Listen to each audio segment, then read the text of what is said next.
My guest in conversation today was the Wimbledon and Australian Open Junior Singles Champion of 1984. She became British #1 and she had a world ranking of 24. She also represented Britain in the Fed Cup and Whiteman Cup too. She now commentates and broadcasts on all the major tennis events worldwide for all the major broadcasting companies. In fact, if there's a tennis event going on, Annabel Croft will be at the centre of it. But things are a little bit different right now in the tennis world, Annabel, aren't they? So what are you up to now? Here we are in mid-June. It would be Wimbledon in a couple of weeks' time. What are you doing?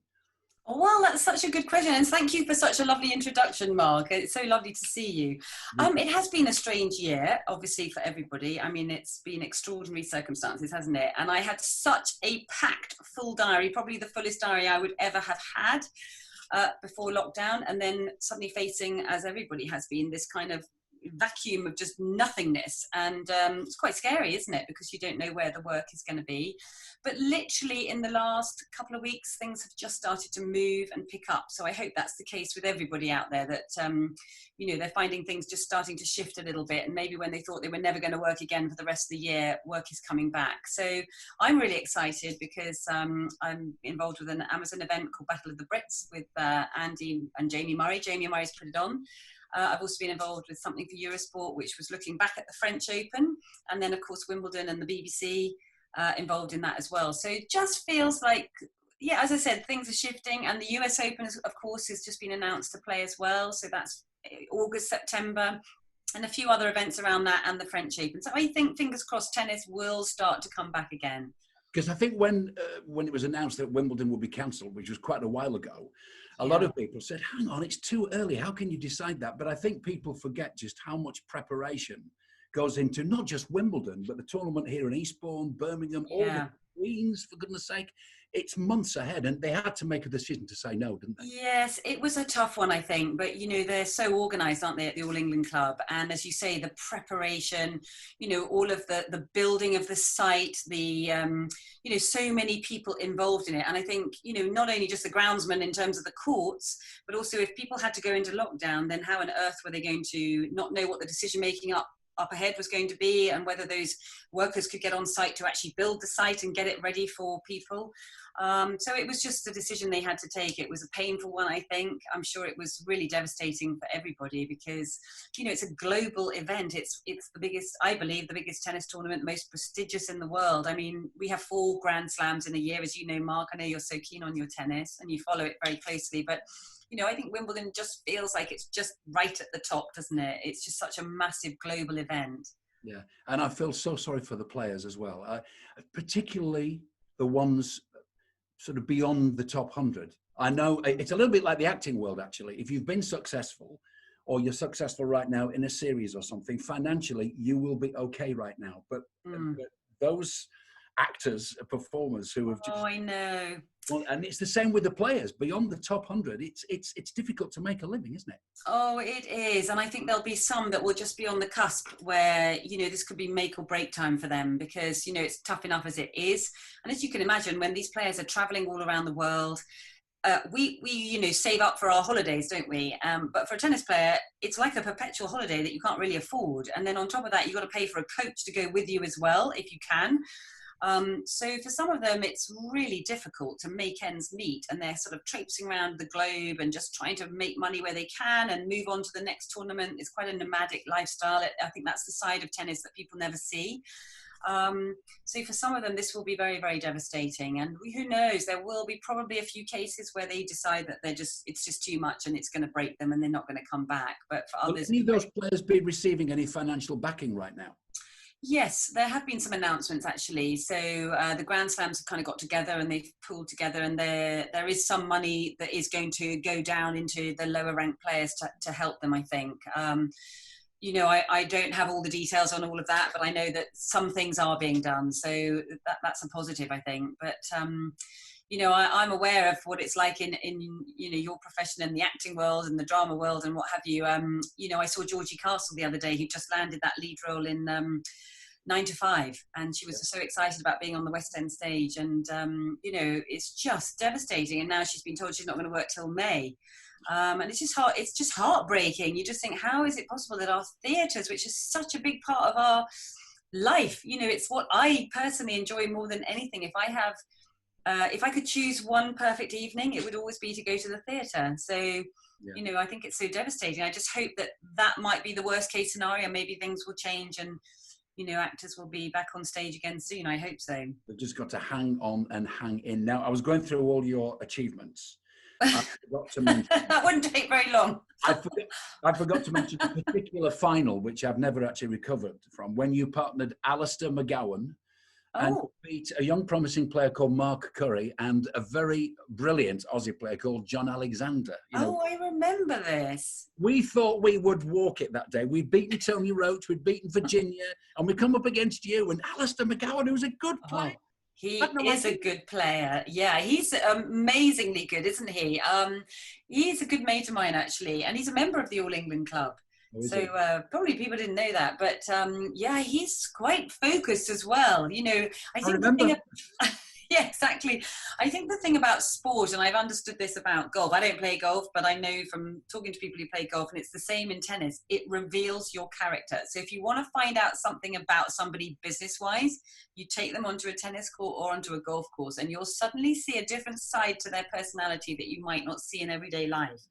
Because when people are a little bit stressed or under pressure, it reveals itself in that situation, and all the layers of the top gloss come off, and then you suddenly see what somebody's really like.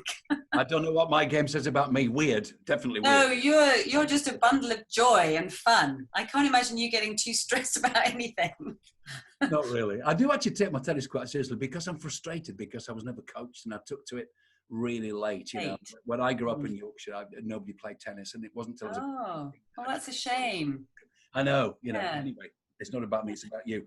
You were born in Kent. Was it a tennis-playing family? My mum was dead keen. So she was probably the reason that I ended up playing tennis, because she was dead keen. My dad played very nice tennis, and actually I used to love hitting with him. He had very nice style, very smooth swings and everything, but he kind of fancied himself as a great runner and a rugby player and cricket and a real ball person. You know, he just loved his sport. But he got damaged knees from rugby, I think. So he couldn't run as much as I think he'd like to have done. But I actually found tennis on a holiday in Spain. We went on a family holiday over there to Marbella, and I'd never played tennis before. And we were staying in a hotel, and there was this lovely coach, Sam, and he had a group of kids. It wasn't very expensive to play, and I went out for my group lesson, and I was absolutely hooked from that moment on. How old were you then? I was actually 9, which by today's standards would be quite late, but back then that was quite normal. So I came home to England, and I kind of bombarded my mum sort of repeatedly saying, I really want to play tennis again. And she took me down to the local tennis club, because in those days, back in the 80s or what have you, I was just trying to work out my dates then. It actually would have been 70s. Yeah, I was going to say late 70s, born in 66. But so tennis clubs were just really old-fashioned clubs. There was like a little old shack of a clubhouse, and you had your Robinson's water and a packet of crisps and some money for a sandwich or whatever. And my sessions were 50p. Back then, and I was just involved in group sessions, and it was boys and girls together, and I was at an all-girls school, so I just loved playing with all the boys who were really funny and had a good sense of humour, and the coach had a really good sense of humour, and it was just Monday to Friday, forehands on a Monday, Tuesday backhands, Wednesday volleys, and then sort of put it all together by the end of the week. And then the winner would get these disgusting sweatbands, which I was determined to win, which I did win. But when I look back on them, they were absolutely revolting. But, it was fun times back then. I think in those days, when I look at what the kids are doing now, they're all into very serious kind of structured group sessions. Yeah. And it's always parents dropping off and picking up again at a certain time, or watching the sessions, whereas we back then were dropped off all day to play, and I was a member of a local tennis club in Kent, and just dropped from morning till sundown. And did you show promise straight away? Were you one of the kids who was excelling? Well, you never like to say that about yourself, but I do remember the coach did say to my mum, she does have some talent, so I think, if you want to nurture it, then she'll need some extra, tuition on technique and everything, and then she should enter some tournaments. And that was where it started. So I started playing tournaments, and then I won the nationals unexpectedly, sort of at 12. And that was in Eastbourne, so where you live. And, you know, every time I go there, I have these really strong visual memories of the Seagulls and playing on those grass courts of Eastbourne. And the wind. Yeah, but so it kind of went from there, and then it accelerated. So once I'd won the nationals, then suddenly it was like letters coming through the post to go down to Bisham Abbey and become part of national training. And it was almost at that point that life took off in a different direction, and I never really had time to stop and think. I kind of would like to have just pulled the reins in a bit and thought, oh, do I actually want to do this? But, you know, life just accelerated. You get taken. I think this must happen to a lot of kids. You know, if you show a little bit of promise in one direction, it just all goes in that way, but you never have time to think because it's all so exciting. Also, you were having success as well, which was... Yeah, and also I was starting to travel and represent Great Britain from the age of 12. So I was going off to Sweden and France, and we used to take ferries across, you know, to Germany, France, Germany, Holland, Sweden. You know, I remember being sick many times on the ferries. You never spent a Christmas at home. That was always spent in America. So it's a lot of traveling from a very, very early age. But that's kind of what you have to do if you have to dedicate yourself to something. It's the same in every profession, isn't it? And when you won the Wimbledon junior singles title, obviously you enjoyed playing on grass because Eastbourne's grass, Wimbledon's grass. Well, I think that helped, yeah. As well then. In 84, was Australia on grass? Yes, it was. Yes, back then it was on grass. And I think the fact that Britain and British players played at these, you know, local little tennis clubs, and mostly they didn't have indoor courts back then. There were no indoor courts, but most of them had these grass courts, and nationals was on grass. So of course, to be able to play at Wimbledon and, you know, Australia back then on the grass courts, it gave you a little bit of an edge over some of the foreign players because grass is such an alien surface. I mean, the bounce is just different. It just kind of like jags off the court, and you have to really bend your knees on a grass court, whereas on a hard court, the ball is bouncing up, and on a clay court, it's really spinning. So, you know, I think it definitely helped British players if they've grown up and played all their national championships on grass courts. And when you'd won that junior singles title at Wimbledon, was there immense pressure? Was it like, okay, she's the next one, automatically she's going to win the seniors? Yeah. Juniors, a little bit like Laura Robson a few years ago. It was exactly like that. And when I look at Laura, I see so much of myself in how her career has, well, I know she's been injured and everything, and so that's prevented her, but the pressure was enormous. And I do remember I was on all the front pages of papers, and I was the next great white hope and meant to be the next Sue Barker or Virginia Wade. And maybe my personality just wasn't cut out for it because, you know, I just wanted to hide away. And I was so much happier when I went over to America. And at 15, actually, I'd gone over there to be with my coach, Owen Davidson, who was an Aussie guy, actually, who'd won... Mixed doubles partner. Yeah, he was Billie Jean King, exactly. And I was much happier when I was over in America, away from all of this glaring spotlight in Great Britain, because, you know, I think looking back I'm 53, 3 grown-up children now, but you obviously have such a different perspective on life now as an older lady. And, you know, I look back at my younger self and you kind of think, oh, I wish I knew back then what I know now. Yeah. And you would sort of approach it mentally in such a different way. And I wouldn't take myself I would take the profession seriously, but I would be less harsh on myself. I was terribly hard on myself, and you want to do everything so perfectly when you're looking ahead up into life, aren't you? And and of course I want to be the best that I can be in whatever I do now, but I was too harsh on myself back then, and I think that was wrong. I think you had those great results, and you won a Virginia Slims tournament in '85, I think it was, and you beat Wendy Turnbull straight sets. You have done your research, Mark. I'm a tennis geek, you know that. I'm a tennis anorak. But that was a big win, and I remember it because I was following, and I remember thinking, this is amazing that she's won this. Wendy Turnbull, probably in '85, I don't know, ranked. It was 4, I think, in the world. There you go. So even more pressure on you. What was it like when you lost a match? Were people around you or sponsors, whatever, putting pressure on you? Well, weirdly, that year that I won that tournament, I had been on a really big decline, and I'd lost a lot, and I was sort of going right down in a spiral. And tennis is all about your confidence, and I'm sure it's the same with actors on stage, where you know, you need your confidence to be able to produce your best. But if you start to lose confidence, your mind will take over and sort of like spiral you down a little bit further. So I had kind of gone down and down and down, and I was really reaching rock bottom. And then I arrived in San Diego, and I just thought, right, stuff it. You know, I'm just going to go out there. I don't really care what happens today. I'm just going to try and just throw caution to the wind. And of course, the more that I released all this stress, the better I played. And I kind of got through the first round, having been on this string of losses. And I was like, oh, that was a bit better.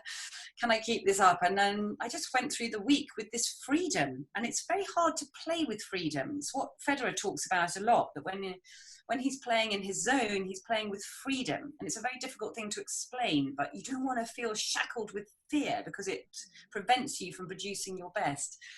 So that particular week was a big, big week for me. And, you know, I look back at it as being, you know, you go on these waves of emotion in tennis. It's a very emotional sport, and it's such a psychological sport because everybody hits the ball well. Everybody's technique is pretty sound. Yeah. So at the end of the day, it's all about what's coming from the mind, and you need that mind to be in the right environment and the right place emotionally. It's those great match players. I mean, Chris Evert always says that she wasn't competitive in anything else, but when she got on the court, yes, and when it came to playing a match, she was the better match player. She may not have been the most athletic player or gifted, naturally gifted athletically, but that's she right. had. Yeah. When you were competing, they were the players. Chris Evert, Martina, Billie Jean King was still playing, I think. Yes, a little bit. Yeah, she was a very big mentor to me, actually, because she played with my coach, and she was often in the house in Houston, and one of the most obviously influential women in the world, isn't she? But it's certainly in terms of getting women's tennis off the ground and women being able to make a living out of playing tennis. But she's also an incredibly giving person. So she was always very inspiring with her advice and little tips and, you know, just really interesting snippets of information. I always was very grateful for that. And actually, you mentioned Martina and Chris. They had one of the best rivalries that the game has ever seen. And still to this day, it still stands the test of time, doesn't it? Because people remember that great, great rivalry. They were such opposites in terms of how they played the sport. But Martina, interestingly, because her game was very aggressive, she was left-handed, she was took time away and kind of like really powerful game. And then you had Chris, who was very floaty, very structured kind of hits from the back of the court, very solid, never missed a ball, but very different. But also was the ice maiden, wasn't she? Very calm, less emotional than Martina. But weirdly, I think that Chris was almost slightly stronger psychologically, and Martina was more vulnerable off the court, actually. Yes. But they were both lovely, and both of them were very kind to me on the court. So Chris passed a message back on a plane once when I was like really in a bad place. I'd been losing again, and I was feeling a bit miserable about tennis. And suddenly this note came back from up at the front seats on the plane, and it was Chris saying, listen, you know, I know what you're going through, and if there's anything I can do to help you, please come and visit me at my house and I'll show you my fitness routine, and I'd love to help you, which I thought was incredibly generous. And I did take her up on it, and I went to her house and she showed me all her routines. But I just thought how lovely of somebody who's a great champion to be passing on some info and knowledge to a younger player. That takes a very special person to do that, because she knew full well that she could do all this. You know, she could train, she could help you, and then she might face you one day. Well, I did face her at Wimbledon, actually. I faced her on court 1 at Wimbledon, and in the 3rd round that year that I won the juniors. But I still to this day look back on that time and think how kind it was of her to do that. And, you know, now I often cross with her in the media world, and so we're often like commentating, or we might be pundits together occasionally. And she's got a great sense of humour. She's a lot of fun. Yeah, so it's been fine. I think that's the one thing about sport is, and certainly in my world in tennis, you know, after all these years of being around the sport since I was 9, you know, you have an amazing family internationally, and that never stops. And long may it continue, actually. And it's great now that you haven't got that pressure of playing. How friendly were the players then compared to now? You know, was it this sorority, if you like, on the Virginia Slim circuit? You were all competing together, but you were traveling together. Did you have some good times, or was it do you remember the atmosphere actually being pretty tense and not very friendly? Yeah, it was pretty tense, actually, if I'm honest. You know, there wasn't a lot of chat in the locker room. everybody keeps themselves to themselves. It's all just like antagonistic kind of like, you know, dog eat dog, you need to win. And so you don't want to let your guard down and tell anyone, you know, how you're feeling, or if you're not feeling 100% about your game or what your frailties are or whatever. You just never wanted to let anyone know because you might be facing them, and that often happened actually. Yeah, so it's pretty ruthless, and I think it is a very tough sport because there's no team element to it. It's an individual sport. There's nowhere to hide on a tennis court, and if you go out onto a big show court and you're not performing well, you can hear every, you know, groan, tut, everything. It's you know, you need to be so strong psychologically. And, you know, the modern players today have a lot of help psychologically. I think they work with sports psychologists, which I don't believe exist in my day. So I actually ended up, when I was about 18, going to see, I think he was a marriage guidance counsellor, because that was what was available at the time. But actually, he was a very interesting man. And I used to go and have these hypnotherapy sessions with him to try and kind of block out the crowd and try to enjoy myself on the court a little bit more. But I realized, you know, I don't believe that sports psychologists really were around back then. So somebody had sent me to this very eminent psychiatrist in Harley Street, but and he did his best. It was quite interesting.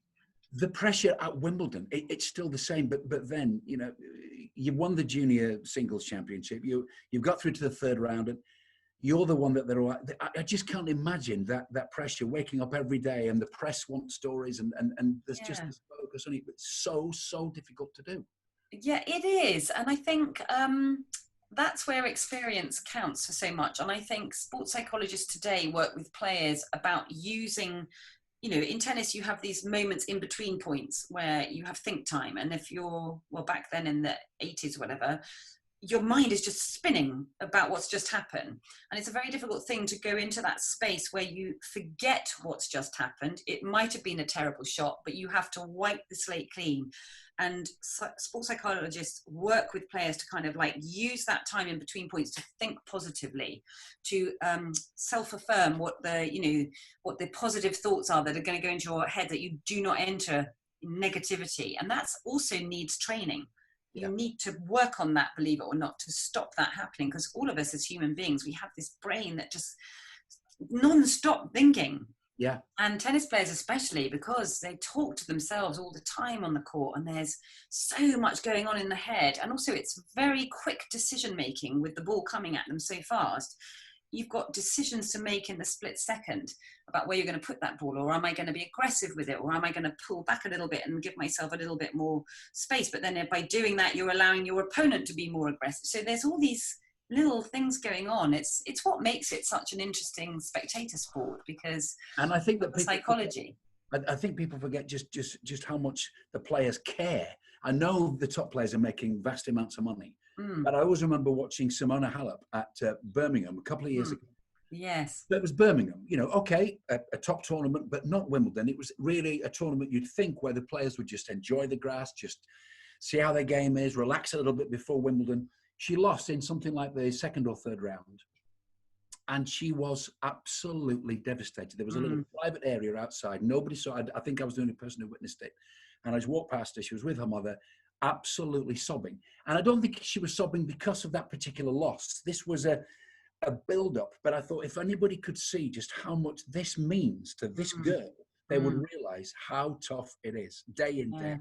Yeah, that's an interesting story, because, you know, we know from watching her on the tour, and everyone's so thrilled that she did win Wimbledon last year. And of course, she won the French Open before, but it had taken such a lot to get her to that moment, because she'd come so close so many times. But she has a ruthless determination, but also a really bad temper on the court when things are not going her way. And she's had to overcome, you know, some of her character traits that have held her back in her tennis, and really worked on herself psychologically to try to, you know, get over that hurdle. So that's an interesting story, because I can imagine that even though that would have been a lead-up tournament to Wimbledon and a smaller event a couple of years ago, but the losses, they hurt big time, and they need to hurt actually if you want to be able to win, you know, the big events. So yeah, so she's one of the biggest. Now, when you're invited to play in the over 35s or legends, whatever you call it, at Wimbledon.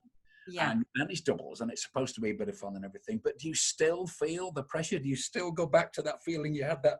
Yeah, I do actually. I did play in the Legends for quite a few years, and I did find it incredibly nerve-wracking, because when you're trying to commentate and do corporate speeches and in the commentary box all day long, and then suddenly they're sort of going, oh God, you're out on court, 6 in a moment. Can you go and put your microphone down and go and run out to the court? It was hard. I did find it quite hard, and also because as you mentioned, that lead up to Wimbledon, there's all these events beforehand, so I literally don't hit a ball. Normally I've just come from Wimbledon just now, actually. I've just had a wonderful hit out on court 8 today, but normally I would have been prepared if I was going to go and play out in Wimbledon Legends or whatever. You want to be prepared for it, whereas the years that I did try and play in it, it's meant to be fun, but it was quite stressful, actually. There were many times I wanted to get on a train down to Eastbourne and just kind of disappear. Maybe I'll come back when the event's finished. Because the audience, they understand that you're a bit older and you're not playing as much, but they want you to still look good. They want you still. I know, exactly. Well, yeah, there's a bit of pride at stake as well. But I always say this about tennis. I don't know what you think, but I think the reason it's such a beautiful sport is because there are elements of artistic quality about players, isn't there? So it's a little bit balletic in how, when you're watching the players, it's very technical as well, because they've got to have good technique on forehands and backhands, what have you. But it mixes athletic ability with a little bit of artistry and then this psychology. So there's so many elements. Whereas if you and I were shown a few dance steps, we would look different doing those dance steps, but it's the same dance step, but we just look different, which is why when we're watching tennis players, we're drawn to the way that they move or the way that their arms and legs flow. You can't quite work out why do they all look different, but they all have different style, but they're doing the same thing. But that's why I think it's a very appealing sport, because a little part of them is what you're looking at when they're out on court. I mean, Federer is one of the most beautiful artists, isn't he, in terms of how he moves and how he hits the ball. It's so graceful. Yeah. And for anybody who does happen to be listening to this interview, if they haven't seen Federer play live, really try and get to see him before he finishes and hangs up his racket, because it is beautiful. And especially when they slow the shots down, when they do a replay and you see him, you could set it to music. You could. Yeah, you really could. And Darcy Bussell is a great mate, actually, and obviously wonderful, beautiful ballerina from the Royal Ballet, a principal. And she hasn't met Federer, but she's always saying, I watch him and I see a dancer. She's studied bodies and physiques and movement her whole life. And, it's interesting that here's this beautiful ballerina talking about Federer in terms of how he plays his tennis. And I think she's right. I think when I watch him, I do see somebody who is very balletic in what he's doing, which is unusual, because not all of them are like that. It's there's a fluidity about his movement that is absolutely stunning. So graceful. You retired at 21. So there you are, you're very fit, you've been playing. How difficult was it to decide what you wanted to do next? That's a really good question. It was tough and it was easy. It was both. I mean, I built up to that decision for a couple of years. I knew I was very unhappy for a couple of years, and here I am I was 21, but I hadn't been particularly happy, and I had been feeling like I was on the wrong pathway for some time. And anyway, when people say to me now, oh, you were only 21, but a 21-year-old tennis player who's been on the tour since they were 15 and been traveling since 12, it's not the normal 21-year-old that you'd say was coming out of uni or in the middle of uni or what have you. But once I made that decision, it was like this huge weight had lifted off my shoulders, and now I could go forward with life.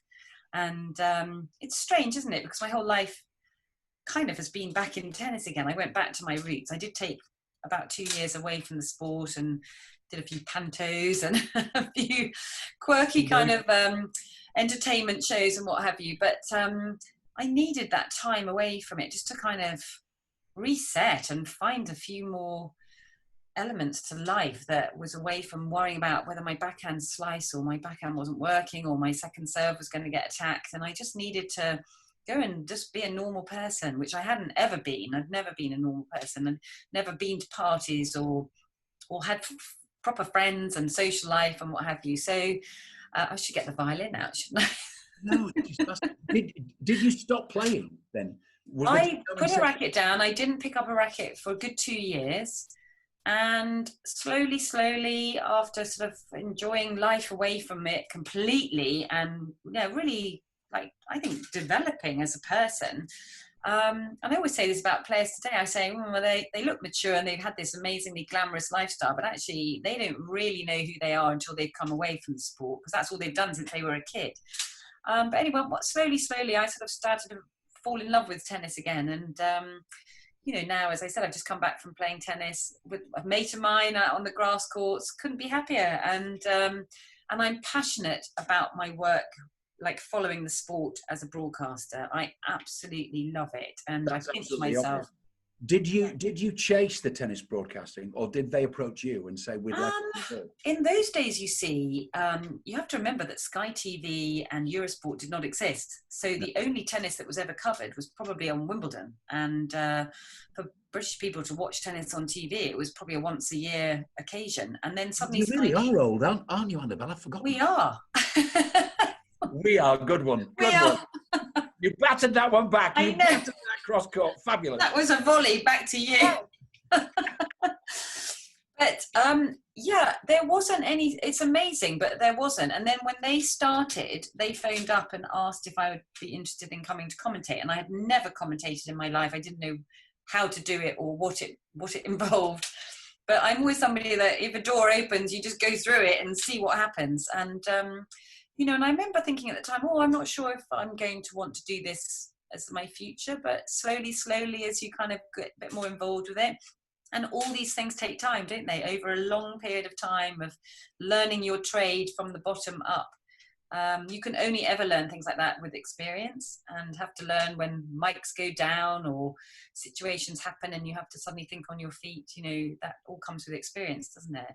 And there are different pressures as well, because it's one thing to be invited to sit in the commentary box and do what's called colour commentary, where you're not watching the timings, you're not having to link to an advert. All you're doing is you're talking about the shot and what's happening. Yes. Then you progress from that and they say, okay, now it's your call. You're in charge of this match. Yes. And then they say to you, Annabel, can you go on centre court after this and do that interview with everybody watching? Yeah. All these different layers of pressure again. Yeah, that's true, actually. That's a very good point. And, I just learned to have similar structure or routines to what I would have had as a tennis player, but the same thing to my interviews. I mean, with all of the interviews that I can show you right here. Look, I have reams of paper of just like interviews and preparation, and people think, I'm sure you're the same. I mean, people think that you just turn up and you just talk and you just do it. I mean, maybe some people wing it like that. I'm sure you probably can, actually. No.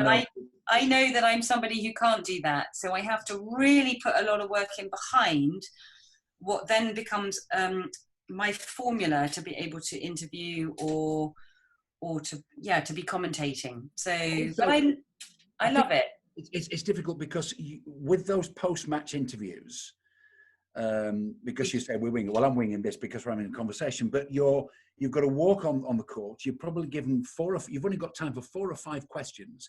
They've just won the match. They're a bit hyper. The players are a bit hyper. You've got to get those questions in. It's very, very difficult not to be repetitive, isn't it? Yes, it is. But I think over the years, I've learned that simple is best.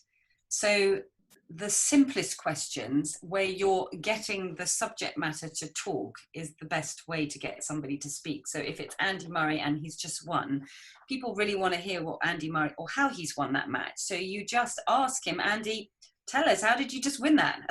How did you get yourself across the line? Or if it's a really close, tough match, what made the difference in that tie break? And then he has to work for his answer. And he's telling the audience who are watching how he's won. So I've learned over the years that simple is best, not to put a whole long jumbly question which takes 5 minutes to get out and is too wordy. I think sometimes simple is best. Yeah, and also they're still thinking about the match as well. And some of the players are easier to interview than others. I remember. Well, that's true. Naomi Osaka, God bless her player. What a character. We love her.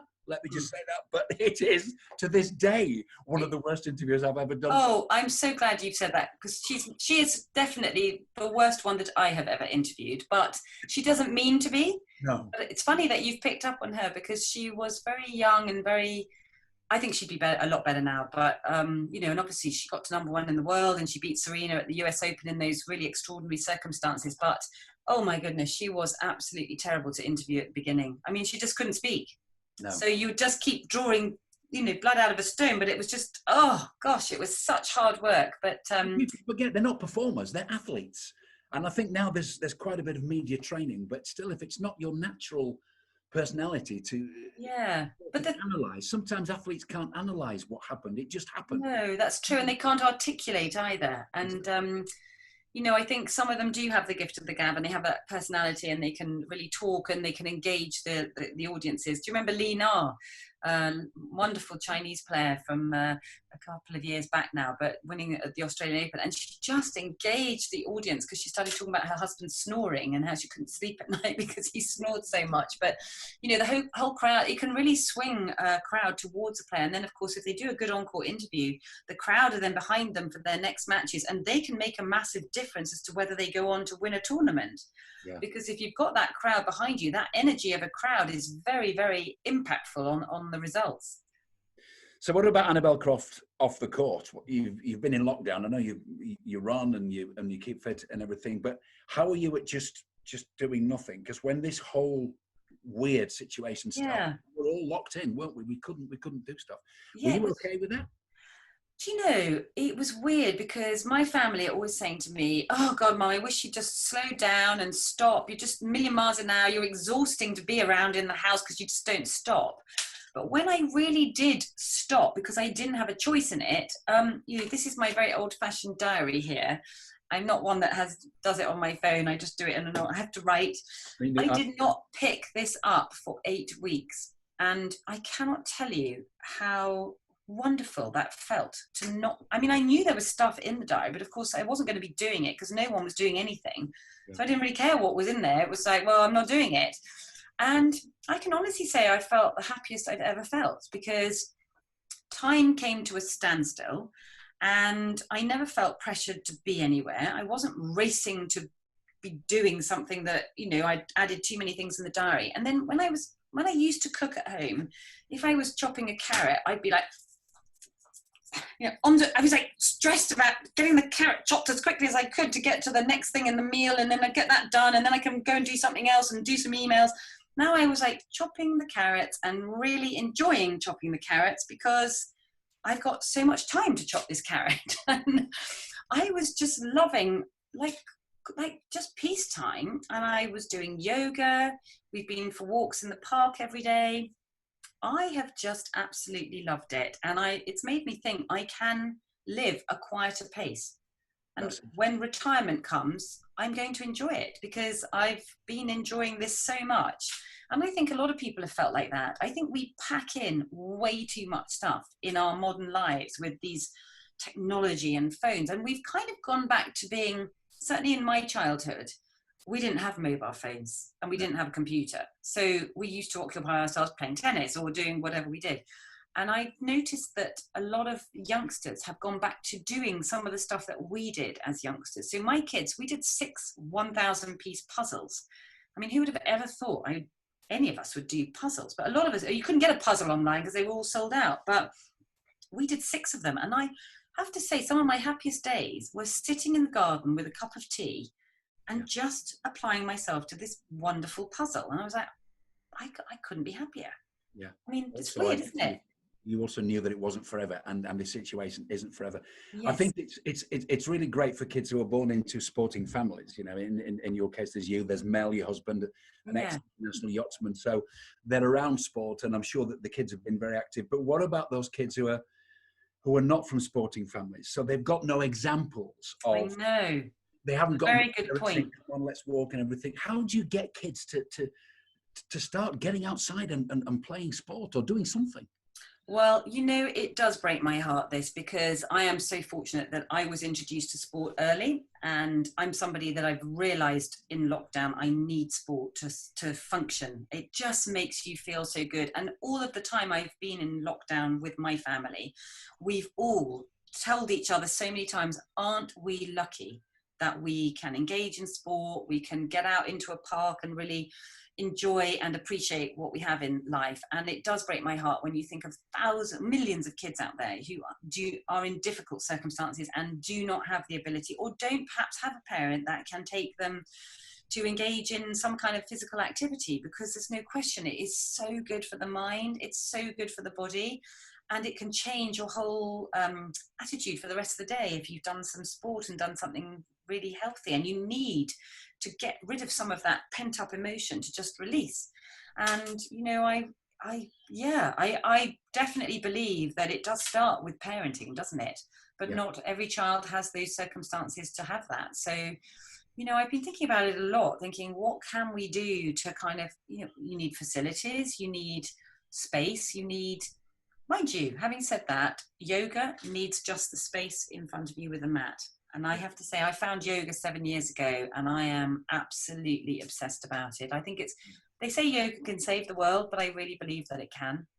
I think it can calm so many people down. There's so much aggression out there in life at the moment, isn't there? There's so much anger. You only have to look at Twitter to see all this anger. And yoga is amazing. It's all about kindness and just calmness, and I love it. I don't know if you do it, but I'm obsessed. I've done it a bit, but I haven't got kids, but I know, I can honestly say that if I had kids, I wouldn't ever force them to do anything, but I would say to them, let's just do a walk. Let's all go together. Let's just get outside. Just get outside. Yes.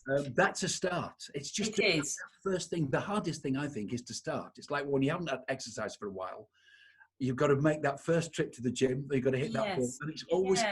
I think also sport is so good. Like certainly my sport, I run a lot. I have a women's group that I run with, and I've run in that group for about 20 years. But a lot of women say to me, how do you keep so fit? And I always say, you know what, I do a lot of sport with other people, because it's so much easier to do it with a group. And if you get a really good social group going, it makes a massive difference than actually forcing yourself to try and do some exercise once a day on your own. It's so more demoralizing to try to do it on your own. And I think if you always have this kind of group that you get together, and I would advise anybody who's listening to kind of encourage them to start a group. And you just get it going, and you have your 2 or 3 days a week that you meet up. So my running group is always Monday and Thursday, and then there's a separate group on a Saturday. But we always, whatever the weather, it can be snowing, torrential rain, horrendous wind, whatever the weather is, we are out there always meeting up. And then we always have coffee afterwards. And it's such a good social thing. Yeah. And, I think if you can do sport with others, it makes a huge difference. And I would like to think that with kids. I just think, gosh, if we could get kids into team sports, and, you just don't realise the benefits that you can have from it. So at the end of the day, it's just fun. It's great yes. fun. Have you been watching this wonderful series on Michael Jordan called The Last Dance? No.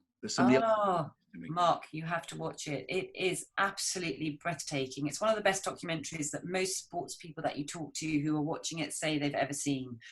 And it's all about basketball, which is obviously a team sport, but they take you on this journey with Michael Jordan, who's obviously one of the greatest athletes that we've ever seen in any sport. And it's all about the camaraderie with the team. But it did make me want to go out and play basketball. And I thought, can't we get some ball courts around Britain and get some of these youngsters in deprived areas playing more basketball? Because my goodness, that is one of the most inspiring series I've ever seen.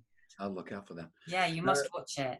Before you go, when the tennis world gets back to some sort of normality, who do you think are the players who are going to really do well? We're probably talking now about the US Open, aren't we? That could be big. We're not sure at the moment whether Djokovic or Nadal will play. Federer has ruled himself out for the rest of the year. Obviously, Serena is going after a piece of history, so she is desperately trying to tie, the all-time record of Margaret Court. So it's going to be massive for her, because she's 38 now, and we don't know how many more years she's got chances to win these slams and to try to equal and become, the greatest that's ever played. So Do we that's know if going to she's be been training? Is yeah. she wanting to Oh, yeah, she definitely wants it. And of course, she's a new mum now, so it's not easy for her because she's managing being a mum as well as training and everything. Yeah. So that's going to be a big story around the US Open time, with her trying to go after that piece of history.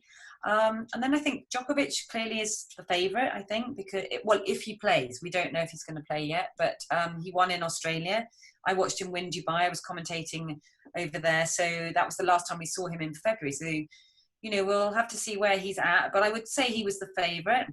One of my really favourite tennis players who's a youngster is Stefanos Tsitsipas, who you've probably watched, but oh my goodness, he's like a young Borg, an Errol Flynn. He's got star quality. He just exudes energy and stardom. I mean, he's just amazing. So there's certainly like some interesting players to look out for. And of course for Nadal, if he does play it, there's this interesting scenario with Federer, who's got 20 Grand Slam titles. Nadal is on 19, and then I think Djokovic 17. So, they're right vying for positions here. And if Federer is going to be 38, 39, I'm not sure how long he's going to keep playing. It's all at a very critical stage. So this lockdown has deeply affected what potentially might be the history of the game because of Wimbledon not being played. Who might have won it? We'll never know. I know. And, athletes' lives, careers are so short, so none of them will have enjoyed this year out. Annabel, just fantastic to talk to you. Oh, you too. It's such a pleasure. Thank you. And I'm missing not seeing you at Birmingham or Eastbourne or any of them. Yeah, so I hope we can hook up soon. Yeah, I hope so too. It will pass and we'll be okay. Yes, get back to normality. Thank you to everybody who's watched. Thank you. If you want to donate, just go to the Acting for Others website, hit the donate button, give whatever you can. That's if you're watching on the YouTube channel. If you're already on the website, you can see the donate button just there. So press it and give whatever you can. Annabel Croft, thank you so much. See you. Thank you. See you soon. Bye-bye. Thank you so much for watching that conversation. If you've enjoyed it, please go to the Acting for Others website, which is actingforothers.co.uk. and hit the donate button, which will take you immediately to the Just Giving page. And please give as little or as much as you possibly can to help those performers and people in the industry who really need your help financially right now. Thanks a lot.